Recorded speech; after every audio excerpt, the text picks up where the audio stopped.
In today's video, I'm going to teach you how to edit an existing Behance project, whether it's a draft or already published.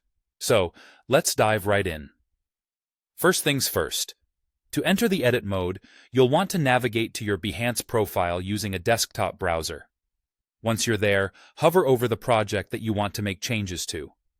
You'll notice a blue pencil icon appear. Go ahead and click that to enter the edit mode. If you're working with a draft, it's even simpler. Just click on Edit Project to open up the editor directly. Now, once you're inside the editor screen, you'll have several options to modify your media and layout. Let's say you need to add some new assets to your project. Look for the Add Content panel. This handy tool lets you upload a variety of content, such as images, text, videos, embeds, or files. Adding these can give your project a fresh and engaging look. Suppose you're dealing with current media that needs a change.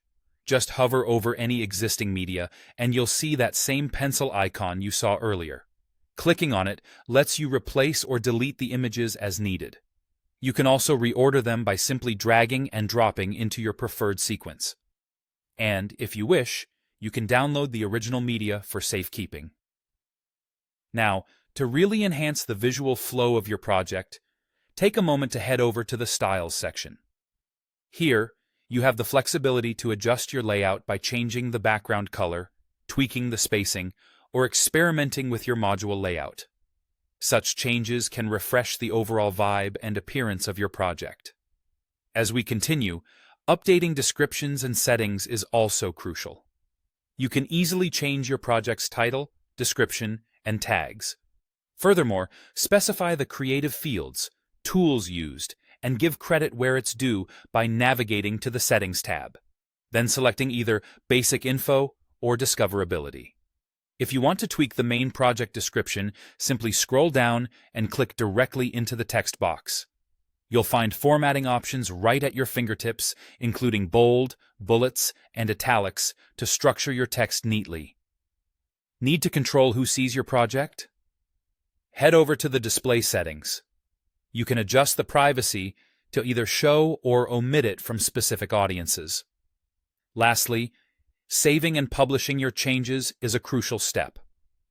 Once you're happy with the edits, click on Continue, followed by Save. This action applies your updates to your live project. However, if you're still contemplating some aspects, choose to Save Draft. Here's a vital tip. Behance does not autosave, so always remember to save your work before you navigate away to ensure you don't lose any changes. Thank you for watching this tutorial. I hope you found it helpful and feel confident in editing your Behance projects. Keep creating and sharing your amazing work.